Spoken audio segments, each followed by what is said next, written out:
In the last episode, we talked about how to build high converting websites and run conversion optimization programs that both hit your performance goals and your brand goals. Now, today on episode number 63, get ready. We've got Hassan Alireza, who's the CEO and founder of the Daily Crave. And we'll talk about how D2C doesn't always need to be your primary channel for growth in order to make it big. I'm your host, Raphael Paulin-Daigle, and I'm the founder of SplitBase. This is Minds of Ecommerce. Now, this episode is brought to you by SplitBase. At SplitBase, we help leading 8 and 9-figure brands such as Dr Squatch, Hyperice, and Amica grow through customer-focused conversion optimization programs. Our programs pinpoint exactly where your store is losing money most, and then we help you fix it. The result, you get to fight against increasing ad costs, get higher conversions, higher AOV, and of course, more money. We've been at it for over a decade and can help you manage your optimization program from A to Z. So go to splitbase.com to request a proposal today and learn how we can help you get the most out of your marketing spend. All right, Haas, thank you so much for being here. Welcome to the show. Thank you for having me. It's such a pleasure to have been invited to your show. Yeah, and as I was telling you earlier, I'm super excited for you to be here because I didn't even know that when we initially reached out to you, but I've been a big fan of your chips for a long time. And I only connected the dots a little later. So it's always fun to be interviewing the founder of a brand that I buy myself. But you also have a very, very interesting viewpoint on D2C because you're a retail veteran. You've grown the brand internationally. And initially, you were a skeptic. You were a skeptic of e-commerce. You were a skeptic of D2C. Now, we're going back a little bit, right? But let's just start. I want to focus on the today and how you guys are able to thrive in retail without really, over-indexing on D2C. But maybe just for context, in 30 seconds, can you tell us a bit about your initial views on e-commerce, and that what happened between that time and today? Absolutely. Again, thank you for having me on your wonderful podcast. It's such a pleasure to be here. So initially, being an older guy and being that I've been in the business since like 1984 in the food business as a distributor, as a broker, and so on and so on, moving truckloads was music to my ears. Like anytime you're moving, as they call it, wheels across the country and around the world, you were doing something right. And when I heard about e-commerce, I was not purchasing anything online. I wasn't doing anything like that through someone's website or any third party. And I just didn't know how successful it could be. So I built the business based on what I knew best. And that was go to the retailers, go to the distributors, and try to get them to take our delicious products on because they were not only better for you, but they actually tasted good. They were in a very distinctive packaging, and it worked. And it worked very well for the past 13 years. Meanwhile, in 2019, I'm like, I hear a lot of good things about e-commerce, and I would be a fool as a CEO not to entertain at least what it could be or where we can go with it. And as we set up our Amazon store, you know what hit in 2020. And Mm, it just COVID. like blew up. The sales blew up, and it did it on its own. I didn't have to do anything. There were so many people at home doing absolutely nothing, watching TV, Netflix, whatever. And the best thing that goes with that is snacking, and it keeps your kids happy, it keeps your adults happy. It's just comfort food all the way around. So it worked really well, and I'm like, oh my God, I've been missing out on this for so many years. And what a timing to have just done our, store online. And we decided to actually pay a lot more attention to it. Meanwhile, Mm, our business through brick and mortar is literally going through the roof. The biggest problem was getting products to the stores.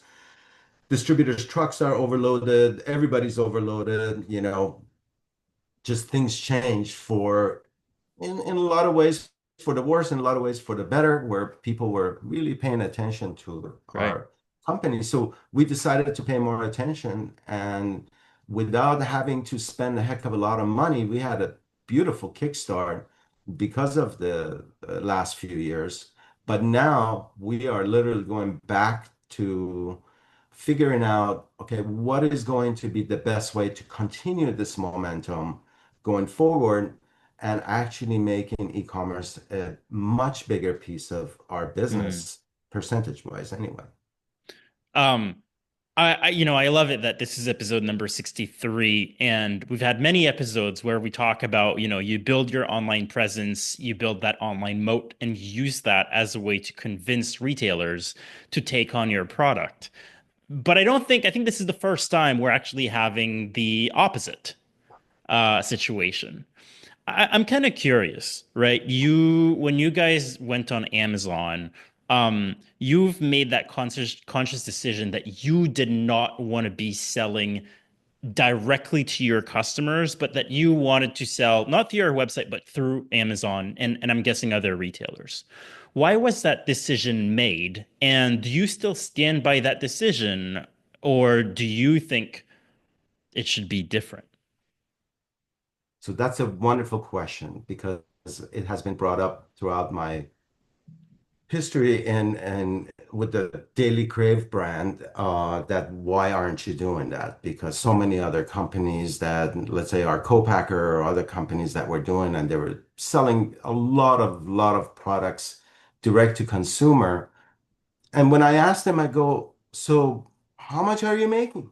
They're like, well, we're not making. We're actually losing on every case that goes out because it Mm, has to go through a 3PL and the third hand, a fourth hand before it goes out. Shipping is very expensive. Snacks are not, the best thing to ship around the world, just because it's a lot of air. It's not enough weight for the, volume of box that you have. And so I kept asking the question from the people that were doing it. And they were like so happy that, you know, they're selling so much. But literally with every case that they sold, they were losing money. And the only mm, way they were able to sustain it for a period of time was outside investment. That they also felt this is the way to go. We can sell directly to the customer and we don't have to worry about Amazon, Vitacost, Thrive Market, or anybody else that is selling online and doing all the hard work for us. Not having outside investors and having limited funds, I felt that if I did that in a major way, I would not be in business a few years from now. So we mm, decided that, okay, we're not the best at it. We're not the most efficient at it. We're not the most cost efficient at it. So why not utilize massive companies that are already doing it, that are doing it cheaply, through like Vendor Central at Amazon, which they picked up the product, they sold the product, they did everything except advertising and marketing. So it was the cheapest way, literally the most efficient way for us not to lose money. We didn't make a lot of money on Amazon, but we certainly didn't lose any money on selling on Amazon, Vitacost, and Thrive Market. So that's the main reason we did it is that we didn't have the bandwidth, we didn't have the mm, finances that you need in order to make it happen. And then we realized that you can almost be as successful. And so many of those company CEOs that are friends of mine, they're no longer in the business. They mm, literally spend themselves into the ground while investment dried up, and they were like, "We're done. We have mm, we have nothing else to spend."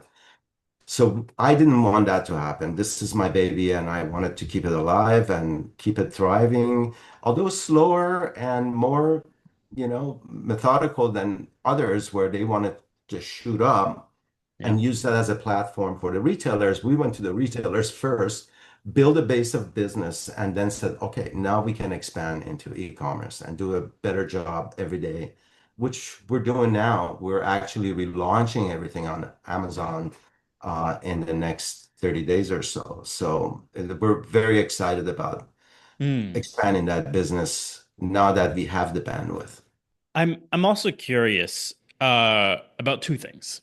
Well, let's go through them one by one. One, if you were to start a new brand today, do you still think going directly to the retailers first, would that still be your first route? Would you go to the retailers and Amazon at the same time? Would you even maybe just start with, Amazon and VitaCost and all of those Thrive markets that you've mentioned? What would you do?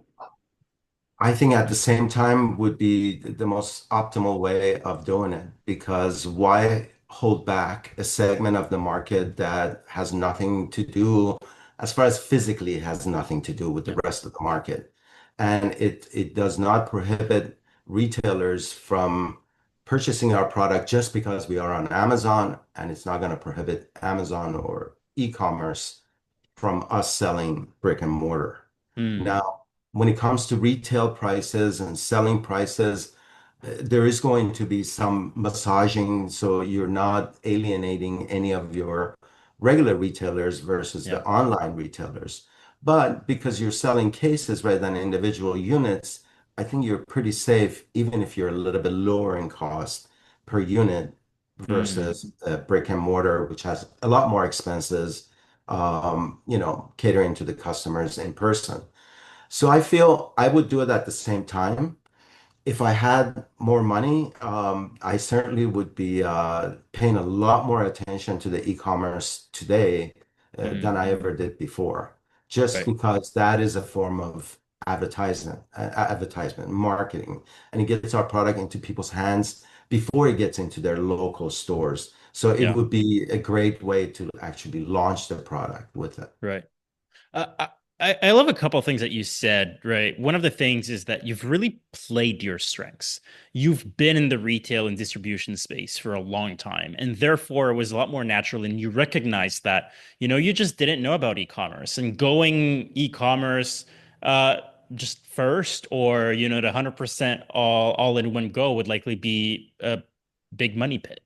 And I think that is the thing. I think a lot of brands underestimate because we think the internet, it's so easy.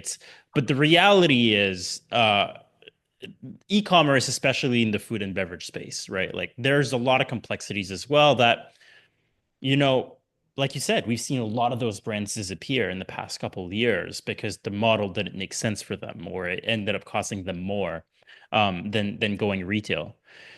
Do you think there is a future? What are your thoughts? Like, as someone who leverages Amazon and other marketplaces quite heavily, do you think there is a place eventually for you to sell on your own website, to ship to the customers directly?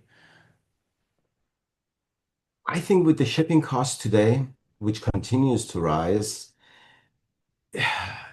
at best you'll break even Hmm. in our category. Now, if I Yeah. had an eyeliner or a makeup or something very small that can be combined with other things, and the shipping cost relatively goes down versus a big box of snacks. Although all of our snack boxes are 8 packs, so they're not like 12 or 24 or anything like that. It just does not make financial sense. Hmm. It will definitely bring about the brand to the consumer quicker because now you don't have to wait Yeah. for listing your product on any platform. You're already there with your website. So what we've done at this point is we do have a shop button on our website that is connected to Amazon, and we're kind of mitigating the cost that way. Now, at one point, if Amazon becomes pricey enough that it doesn't make sense to Hmm. just put all of our eggs into their basket or other platforms' basket, then certainly we don't want to miss out on the potential for the consumer to purchase our products other Right. than brick and mortar. What are your thoughts when you guys launched on Amazon? I'd love to know what were the expectations versus the reality in terms of who buys, right? Who is the buyer at the end of the day? Is it someone who would already know about the product because they've seen it in a grocery store and they've bought it before, like myself? Or would, did you find that ultimately they're completely new customers? What was the expectation? What is the reality? And how do those two channels at the end of the day play together today? So I believe about 35% of our current customers on the e-platforms are new customers, brand new. Like they may have gone to our competitor's site or another brand site and then came upon our products and they go, hey, this looks pretty good. The price is reasonable. There's good reviews. For the most part, our reviews are around 4.4, 4.5 stars, which we haven't been able to control some of the complaints from the customers that, hey, I got the product and it was stale or Mm, it wasn't fresh. Because when you're in Amazon Vendor Central, you cannot even yeah. respond to customers. So it's been very difficult to mitigate some of those negative comments if you really take care of those customers that did have an issue, which we would gladly do, it'll be more like 4.7, 4.8 stars. But about 35% we estimate are new customers, brand new, that just came across and Mm, said, the heck with it, I want to try the sriracha lentil chips or Himalayan pink salt quinoa chips and so on and so on. 65% are the ones that either cannot find our product and have had it at one point or another and cannot mm, find it in their local retailer due to moving to a new location or their store closing or whatever that happened. Those are the repeat customers that come back and they love the product so much that they're willing to purchase 8 units at a time. I mean, that's like a dream for someone like me. So yeah. Can I yeah. ask, like, when it comes to, those new customers, right? Like, ultimately, both in retail, although you've been in retail for a long time, so you've had time to carve your space. But, even like launching on Amazon, sure, you have some repeat customers, but this is a crowded space, right? Ultimately, how do you make your space in, those marketplaces? How do you differentiate yourself and own your own competitive advantages? So that's part of our relaunch with Amazon currently, which is our biggest online customer. Um, we went from Vendor Central to Seller Central to basically take control of our retail price, to take control of customer requests, customer questions, customer complaints. Um, that's one way we're mitigating that. On top of it, Mm, we're coming out with a brand new marketing strategy, which I think it's definitely befitting of this program, that we want to reach out to those customers over and over again that are repeat customers, but okay. yet to the new customers as well, and give them Yeah. incentive with subscriptions, with multiple ways that we can save them money even though we may not make money, we won't lose money. We're going to make sure of that. But we feel that's a marketing tool in general. So the next time they are in brick and mortar and they see a different flavor, a different Yes. product than they have bought before, they'll continue to buy. That's Love it. one way. And the other way is totally unique products. So, for example, the recent launches have been our new crunchy fries, sea salt, and taco delicious, which is like off the chain, amazing, much better for you than a fast food French fry or even a frozen fry where it's ready to eat. You can take it anywhere you want. Or the new Utopia protein chips, which are made with yellow peas and are just cleanest ingredients you can get. Everything we do is obviously non-GMO, gluten-free, and kosher. And that protein chip, the new Utopia, is going to attract new customers by itself because we're also going to tag along with some of the other protein chips and advertise where people go to a certain brand for protein chips, and we're going to advertise to grab some of those customers to try our Mm, products. And because we believe in the taste and the crunch and the flavors and the cleanliness of the ingredients,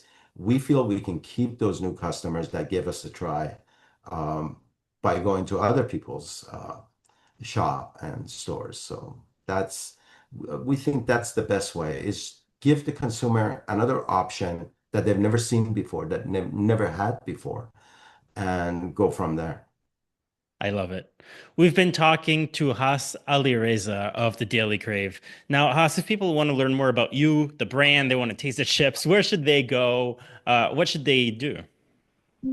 I think the best way would be through our website, which I actually get to see every correspondence that comes through. And there's a place that they can email us directly, and we will be happy to introduce our company, answer any questions, and hopefully get them to become fans like yourself. Amazing. Haas, thank you so much for being here. It was an absolute pleasure having you here and also seeing opposing views compared to what we usually hear on this podcast and seeing a different angle. It was very rich and interesting. Thank you so much for all the value here and have an amazing rest of your week. Thank you so much. Same to you, and thank you for being a fan. Appreciate Thank it. you. Take care.